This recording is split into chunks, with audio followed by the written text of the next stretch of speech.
नमस्कार, मैं राकेश वर्मा आप सभी का स्वागत करता हूं आपके अपने परिवार एशियन गुरुकुल पर। सरकारी विद्यालय में पढ़ाने वाले शिक्षक शिक्षिकाओं हेतु सरकार और विभाग के द्वारा ऑनलाइन अटेंडेंस बनाए जाने की अनिवार्यता और बाध्यता लागू की गई है, जिसके विरुद्ध शिक्षक शिक्षिकाएं लगातार कैंपेन चला रहे हैं। अब स्थिति यहां तक आ पहुंची है कि जब सरकार और विभाग इनकी बातों को नहीं मान रही है, हठधर्मिता अपनाते हुए डिजिटल अटेंडेंस के आधार पर ही पेमेंट बनाने की बातें कह रही है, डिजिटल अटेंडेंस नहीं बनाने वाले शिक्षक शिक्षिकाओं पर कार्रवाई की जा रही है। जिस विद्यालय के शिक्षक शिक्षिकाएं ऑनलाइन अटेंडेंस नहीं बना रहे हैं, उस पूरे विद्यालय के शिक्षक शिक्षिकाओं का उस दिन का वेतन काट दिए जा रहे हैं। तो तमाम तरह के प्रयासों के बावजूद जब विभाग और सरकार शिक्षक शिक्षिकाओं की बातें नहीं मानी, तो अब इस्तीफा और त्यागपत्र का सिलसिला प्रारंभ हो चुका है। एक एक जनपद, एक एक प्रखंड से कई दर्जन शिक्षक शिक्षिकाएं एक साथ एक बार आवेदन दे करके और अपना त्याग पत्र और इस्तीफा देने की सिफारिश कर रहे हैं प्रखंड शिक्षा पदाधिकारियों से, जिला शिक्षा पदाधिकारियों से। ऐसा नहीं है कि इन शिक्षक शिक्षिकाएं पढ़ाना नहीं चाहते हैं, नियमित और समयबद्ध होना नहीं चाहते हैं। ऑनलाइन अटेंडेंस से इन्हें कोई परेशानी नहीं है यदि इनकी मांगे मान ली जाती है, यदि इन्हें सम्मान दिया जाता है, इन्हें राज्यकर्मी के भांति सभी सुख सुविधाएं प्रदान की जाती है और जिस कार्य हेतु इनका भर्ती हुई है, बहाली हुई है, सिर्फ वही कार्य इनसे लिया जाता है। आप सभी को ज्ञात है कि सरकारी विद्यालय में पढ़ाने वाले शिक्षक शिक्षिकाएं शिक्षण कार्यों से इतर 2 दर्जन से भी अत्यधिक कार्य करते हैं और बीच बीच में प्रखंड शिक्षा पदाधिकारी, जिला शिक्षा पदाधिकारी उन्हें मोबाइल पर मैसेज करते रहते हैं, व्हाट्सएप मैसेज करते रहते हैं कि इस कार्य को इतने समय में कर यथाशीघ्र रिपोर्ट भेजें, अन्यथा कार्रवाई की जाएगी। कहीं भी अनियमितता और गड़बड़ियां होती है, थोड़ा सा भी भूल चूक होता है शिक्षक शिक्षिकाओं से, तो उन पर तुरंत कार्रवाई कर दी जाती है, वेतन काट लिए जाते हैं, उन्हें निलंबित कर दिया जाता है, निष्कासित कर दिया जाता है। तो शिक्षक शिक्षिकाएं ऑनलाइन अटेंडेंस या डिजिटल अटेंडेंस का समर्थन भी करेंगे और वे 100% इसका अनुकरण भी करेंगे, लेकिन तब जब इनकी महत्वपूर्ण मांगों को मानी जाएगी। आखिर कौन है इनकी मांगे जिसको मनवाने के लिए सरकार और विभाग पर लगातार दबाव शिक्षक शिक्षिकाओं की तरफ से बनाया जा रहा है और शिक्षा विभाग एवं सरकार के द्वारा जारी निर्देशों का अवज्ञा किया जा रहा है। सर्वप्रथम जो इनसे शिक्षण के अलावे 2 दर्जन से अधिक शिक्षकेतर कार्य जो लिए जाते हैं, उनसे ये मुक्त होना चाहते हैं। जैसे बच्चों का आधार कार्ड बनवाना, बच्चों का आधार शेडिंग करवाना, बैंक में खाते खुलवाना। शिक्षक शिक्षिकाएं खुद जाकर के संकुल से पुस्तक ला करके और छात्र छात्राओं को बांटेंगे, धर पकड़ करके अपने पोषण क्षेत्रों से और छात्र छात्राओं को विद्यालय तक पहुंचाएंगे। विद्यालय से पर्याप्त संख्या में छात्र छात्राएं उपस्थित नहीं होते हैं तो कार्रवाई खुद झेलेंगे। तो बिना सफाई कर्मी के इन शिक्षकों को अपना शौचालय भी स्वच्छ और साफ सुथरा रखना है, कैंपस भी स्वच्छ और साफ सुथरा रखना है, विद्यालय कक्ष भी स्वच्छ और साफ सुथरा रखना है, कार्यालय, भोजनालय, पुस्तकालय, रसोई घर सभी साफ और स्वच्छ रखने हैं। लेकिन सरकार की तरफ से, विभाग की तरफ से इन्हें कोई सफाई कर्मी नहीं दिए जाएंगे। प्रत्येक दिन का रिपोर्ट इन्हें संकुल तक पहुंचाने हैं, बीओ और डीओ को इन्हें सौंपने हैं। जो भी गतिविधियां होंगी वे सारे ऑफलाइन के साथ साथ इनको ऑनलाइन भी मेंटेन करने और करवाने हैं। डेली इनको मीटिंग करना है, कभी बीओ के साथ, कभी डीओ के साथ, कभी अन्य आलाधिकारियों के साथ, कभी बैठके में जाकर के फिजिकली सशरीर सम्मिलित होंगे, तो कभी कहीं आईसीटी लैब में जाकर के ऑनलाइन डिजिटली वे बैठक में सम्मिलित होंगे।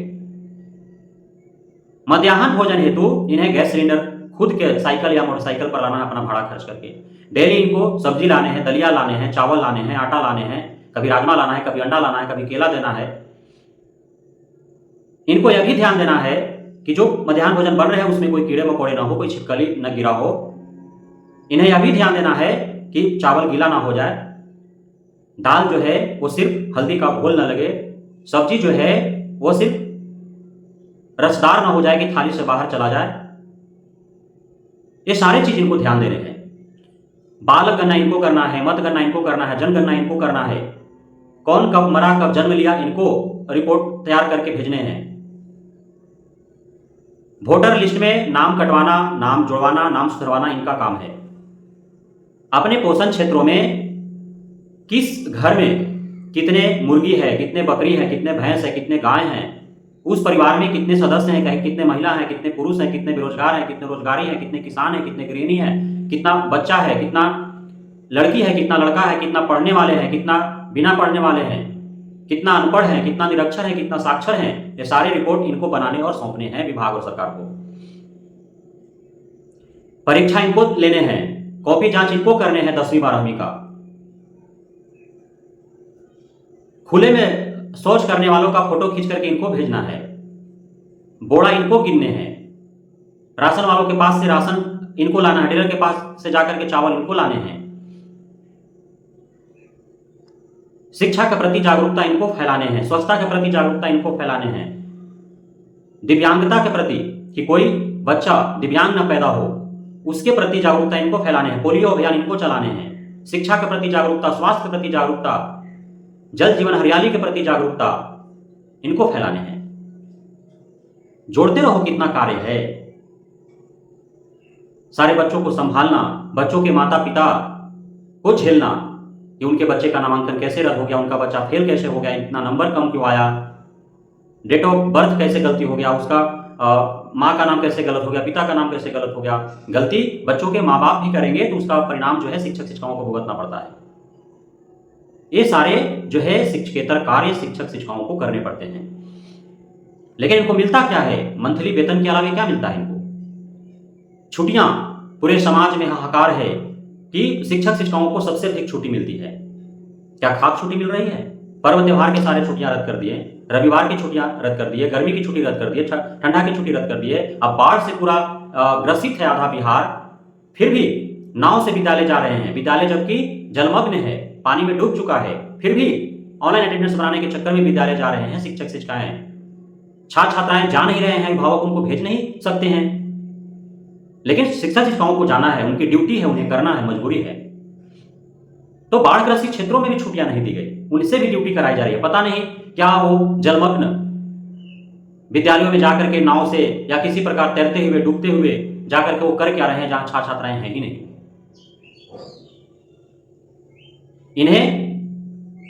इनकी मांग है कि ये जो भी शिक्षकेतर कार्य लिए जा रहे हैं उसे इन्हें मुक्त किया जाए।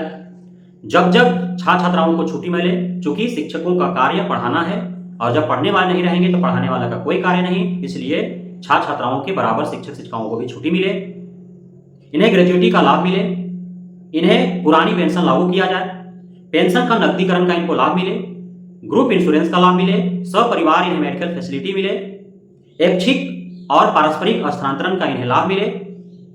जो इनके पदोन्नति और वेतन वृद्धि का नियम बनाए गए हैं उस नियम का अनुकरण करते हुए सरकार इनको पदोन्नति दे और इनका वेतन वृद्धि करे। इन्हें जो भी अन्य सुविधाएं जो राज्य कर्मी को दिया जाता है, सरकारी नौकरी पेशा वाले लोगों को दिया जाता है, वो सारी सुविधाएं इन पर लागू होने चाहिए, यही तो मांग है। और साथ ही इनका मांग है, ये सारे उनका शिक्षक शिक्षिकाओं का व्यक्तिगत मांग है। साथ ही जो व्यापक स्तर पर जो समस्या है, पहला कि डिजिटल आप अटेंडेंस बनाने की बात कर रहे हैं, ऑनलाइन अटेंडेंस की बात कर रहे हैं, तो जिस पोर्टल जिस ऐप के माध्यम से ऑनलाइन अटेंडेंस बनाए जाने हैं उस पोर्टल उस ऐप में जो भी टेक्निकल फॉल्ट है उसे पहले दूर किया जाए। कोई भी उसमें लूप होल ना हो, कहीं से भी किसी प्रकार के रत्ती भर भी टेक्निकल फॉल्ट ना हो। साथ ही राज्य के चाहे जितना भी सुदूर ग्रामीण इलाका हो, पहाड़ी हो, जंगली हो, कंटीली झाड़ी वाला क्षेत्र हो, चाहे जितना भी पिछड़ा हुआ इलाका हो, प्रत्येक जगहों पर जाने के लिए पक्की सड़क हो, ताकि हर मौसम में यदि वहां तक बस न जाती हो, ऑटो न जाती हो, तो ये शिक्षक शिक्षिकाएं अपने बाइक और स्कूटी से वहां विद्यालय तक पहुंच सके सुरक्षित ससमय। साथ ही नेटवर्क मजबूत होने चाहिए हर क्षेत्र में, ताकि इंटरनेट कार्य करे और ऐप या पोर्टल सुचारू रूप से चल सके। तो हर तरह से आप सुविधाएं मुहैया करें, शिक्षक शिक्षिकाओं को सम्मान दें, उन्हें सहूलियत दें, तो शिक्षक शिक्षिकाएं भी सरकार और विभाग के द्वारा जारी हर निर्देशों का और सरकार विभाग के द्वारा बनाए जाने वाले हर नीति नियम का अनुकरण करेंगे, सर आंखों पर रखेंगे, बल्कि गले में टांग करके लिख करके वो घूमते फिरेंगे कि आपके दिशा निर्देश को भूल न जाए कि कौन से दिशा निर्देश किस रूप में कब फॉलो करना है। पूरे वो नोट्स बना करके गले का हार बना करके चलेंगे, लेकिन पहले पूरी करो उनकी मांगे, तभी आपके हर दिशा निर्देश नीति नियम को चलेंगे गले में टांगे। बहुत बहुत धन्यवाद आप सभी शिक्षक साथियों का, भावी शिक्षकों का, हमारे साथ जुड़े रहने के लिए, बने रहने के लिए, मित्रता प्यार देने के लिए, हम पे भरोसा बनाए रखने के लिए।